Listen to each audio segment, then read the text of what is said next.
Ambassador McFaul, greetings and great to see you on First Western. Glad to be here.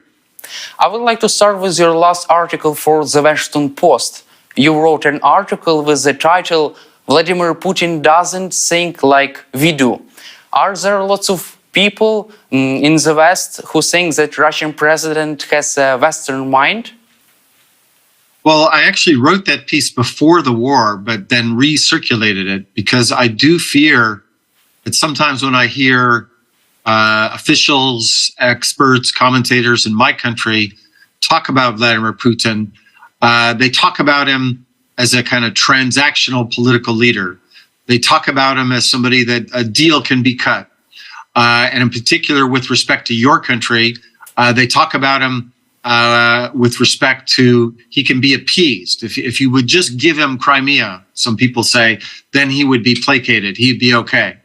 And that's not my experience with Mr. Putin, somebody I used to interact with in the government and somebody whose career I followed for a long time. I think he is very ideological.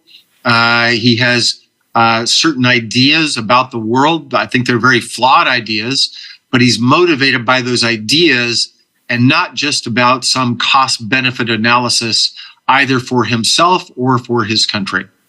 Also, you described some strange moments with the Russian President Putin during the meetings. Were there lots of such strange moments with Russian President Putin during your career, and how did they look like?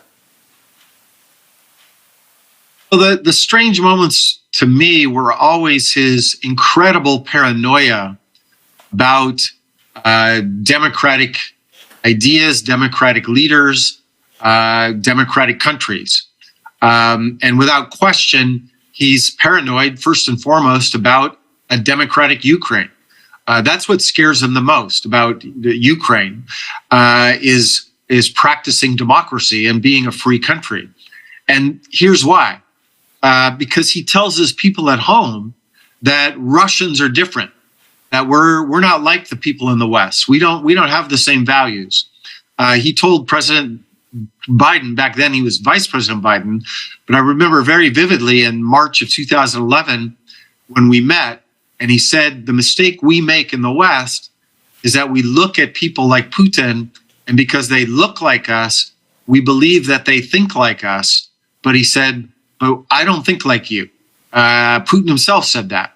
But here's the problem with that argument for him. He also says that Ukrainians are not independent people. They're just Russians with accents. The Ukrainian people and Russian people were split, by the Bolsheviks and by the West from a long time ago. And that there's just one Slavic nation. This Putin's view. Of course, that's not my view. But the problem with that is that if you are practicing living in a free society, you are practicing democracy, that undermines his argument that Russians are not like the West. And that's why I think he is so obsessed with trying to destroy Ukrainian democracy. But he failed. And let's move to our major topic, Yermak McFaul Sanctions Group. I know you're a member of this group. What are you working on today in this group? Could you please share some details with us?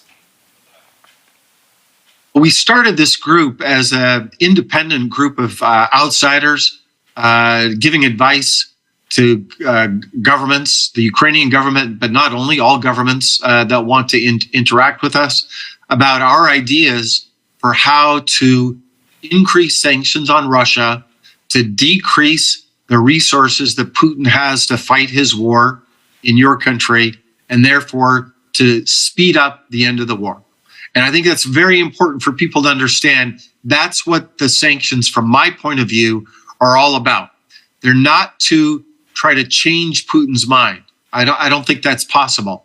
I think what you need to do is to reduce the money he has, to reduce the technology he has to fight his horrible, barbaric invasion of Ukraine. We started a year ago, and I think we've had a lot of success. Many of the ideas that we presented a year ago were at the time denounced as crazy.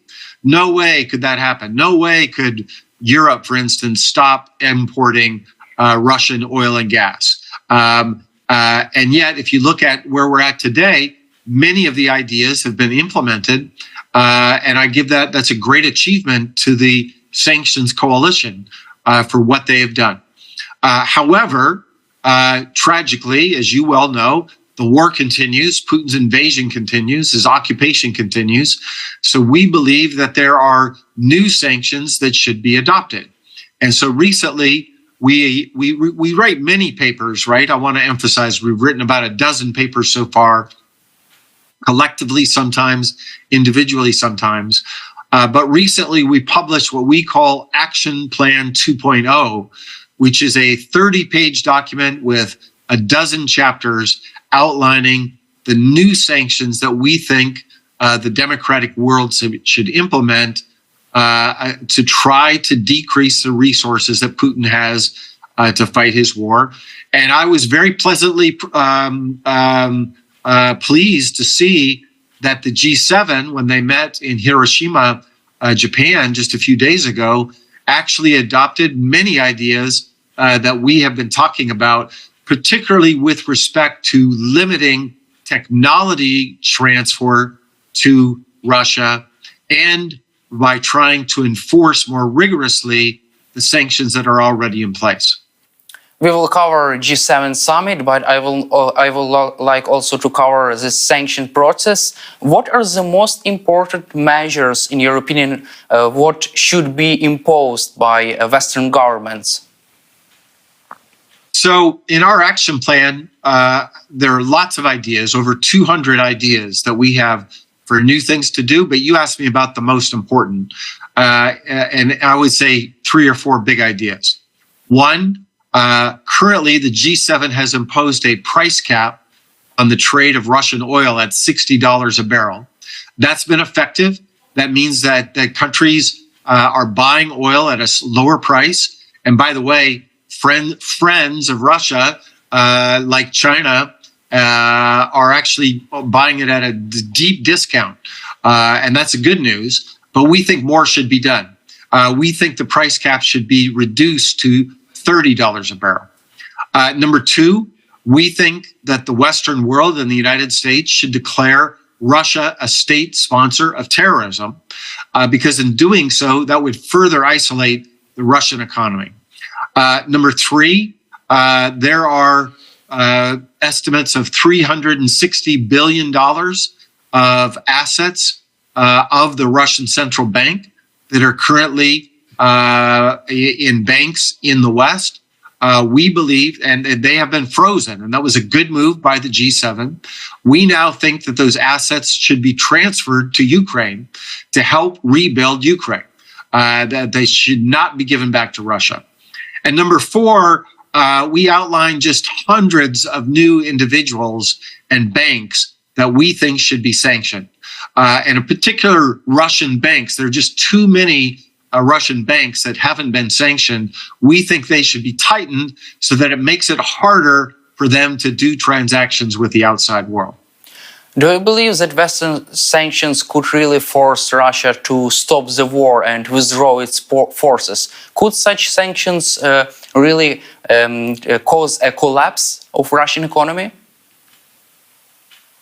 I think first and foremost are your brave Ukrainian soldiers, your warriors, are the ones that will ultimately stop Putin's war. I think sanctions are secondary to that, and I want to emphasize that. Nothing is more important than what is happening on the battlefield, and I, as an American far away, just am incredibly impressed with the way your soldiers, your warriors have been repelling this Russian invasion. But sanctions, I think, can help that by reducing the money that Putin has to spend on his army and limiting the technology that the Russian military-industrial complex receives. We were giving them too much technology, and I think sanctions now are reducing that technological transfer. I would like also to cover diplomatic activity of our President Zelensky. Ukrainian president last week visited Saudi Arabia. In your opinion, what is the best way to make Arab countries support Ukraine and to make them to pressure Russia to stop the war? First, I want to widen the aperture and say, I think President Zelensky had a fantastic 2 weeks of diplomacy, starting in Europe, where he went to many European capitals, and every time he went to a capital, he received new pledges of military and financial support, especially the stop in Germany, $2.8 billion, as I recall, or 2.8 billion euros, fantastic achievement. And then the stop in Saudi Arabia, which surprised me, I want to tell you honestly, but the readouts of that meeting were very positive. And I think this is an important new dimension of Ukrainian diplomacy to try to convince many of the fence-sitting countries, the countries that are on the sidelines, that are saying, you know, we don't have a stake in this war, to engage them, to push them to be on the right side of history. And I expect to see more of that in Africa, in Latin America, in Southeast Asia. I think it's a very critical diplomatic push. And then finally, the stop in Hiroshima, where not only did he have a meeting with the G7 leaders, but President Zelensky had many bilateral meetings with the leaders there and other visitors that were there, including President Modi, for instance, Prime Minister Modi. That was extremely important in terms of the solidarity that was shown at that G7 meeting with Ukraine.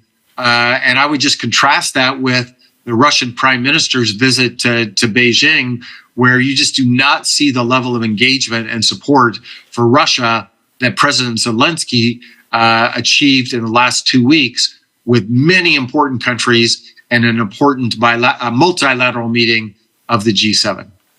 Also, during the G7 summit, the US finally agreed to help to provide us with Western jets and to organize training program for our pilots. What did cause a shift in the White House policy towards Western aircraft for Ukraine? No, that's a great question, and I don't have a great answer. I know some of us, including myself, have been pushing for this change from the very beginning of the war. So I welcome it. I wish it was done earlier, of course.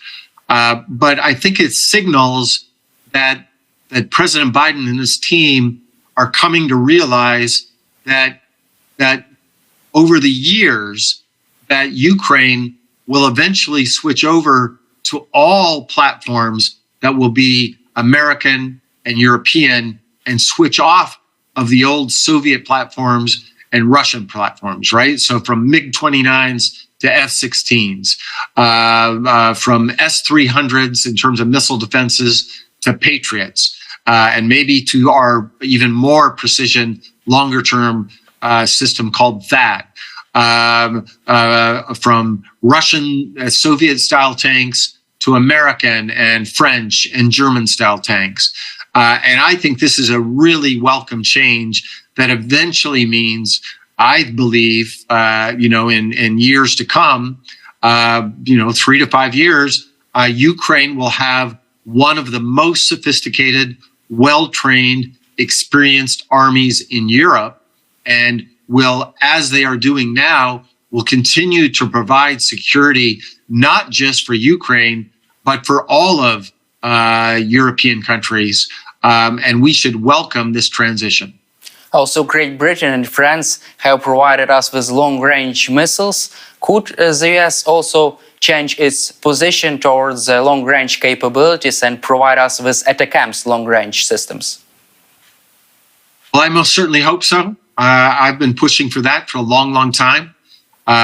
From what I understand from people that are smarter than me about military affairs, this weapon system could have be a real game changer. And so I hope that will be the next move. Also, I would like to cover China. China appointed its special representative. He visited European countries, Ukraine, and will visit Russia. Why does China want to be involved in the peaceful settlement of the war? And do you believe that China really wants to end the war in Ukraine? I do believe that China wants to end the war in Ukraine. I also believe that Xi Jinping wants to support his partner, Vladimir Putin. And those are two contradictory objectives.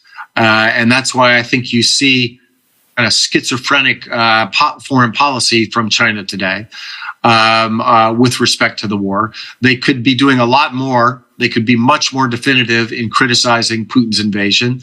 They've chosen not to do that. That's the bad news. The good news is that they could be doing a lot more to support Vladimir Putin, and they're not doing that. They're not providing military assistance. They're not providing economic assistance. They're buying oil and gas, but at a discounted price. That's not what friends do. Friends don't say, oh, I'm going to buy your oil, but at the 30% discount. And I think that shows you that they're, wanting to have their cake and eat it too with respect to this war. But I would like them to push harder on the Kremlin, on Vladimir Putin. Xi Jinping is one of the few people in the world that Putin listens to. And I think Xi Jinping should use that leverage in a much more ambitious way to pressure Mr. Putin to withdraw his soldiers, their occupying forces, from your country. With respect to the special envoy, by the way, I know him. We were ambassadors together in Moscow. I think that's a positive sign. It makes me wonder if maybe the United States should appoint their own special envoy so that we are doing the diplomatic engagement from our side. I think that would be a welcome idea that the Biden administration should consider. But we should have no illusions about the ability of special envoys and anybody lower than Xi Jinping to influence Vladimir Putin. At the end of the day, there's only one Chinese leader that matters for Putin, and that's Xi Jinping. And I would also like to ask you our last question. Is it possible to say that West has decided to end this war only on the battlefield, not on the negotiation table? I mean the full military victory of Ukraine on the ground. Well, I think that's a decision for President Zelensky, his government, and the Ukrainian people. That's not a decision for Mr. Biden or any other leader. And frankly, I don't think outside leaders should even talk about that because I think it undermines the negotiating and leverage position of President Zelensky. That's not for us to decide. That's for you to decide.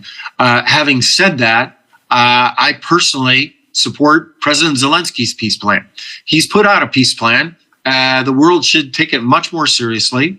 And that means going back to the 1991 borders.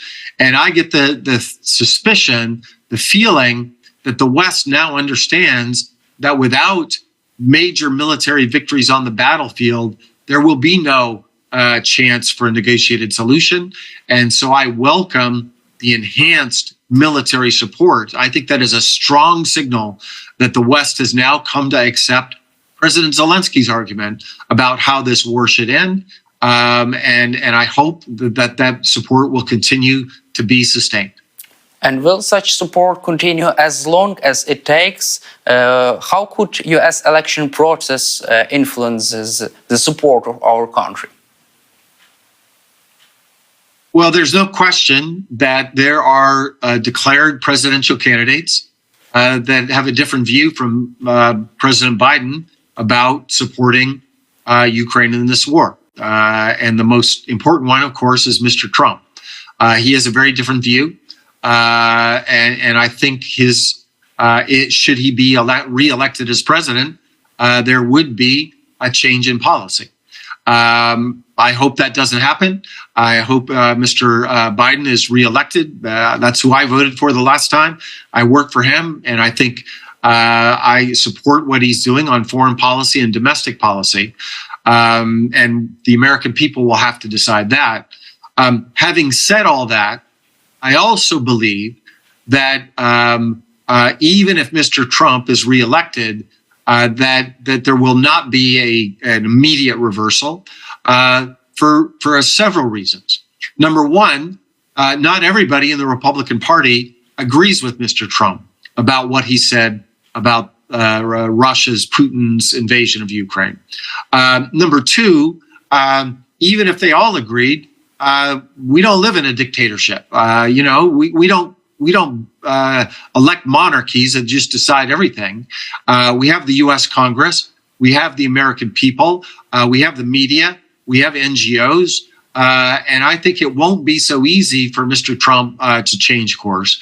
But having said that, I do want to emphasize that there is a disagreement about the policy that Mr. Biden is pursuing, and I think everybody would benefit from success from that policy. So, a win on the battlefield is good for Ukraine, but I also think it would be good for the alliance that has supported Ukraine. And I hope that victory of the counteroffensive will soon be coming. We hope too. Thank you, Ambassador McFaul, for your time and for participation in our interview, and glory to Ukraine. Slava Ukraine. Героям слава. Thank you very much. Okay, bye-bye.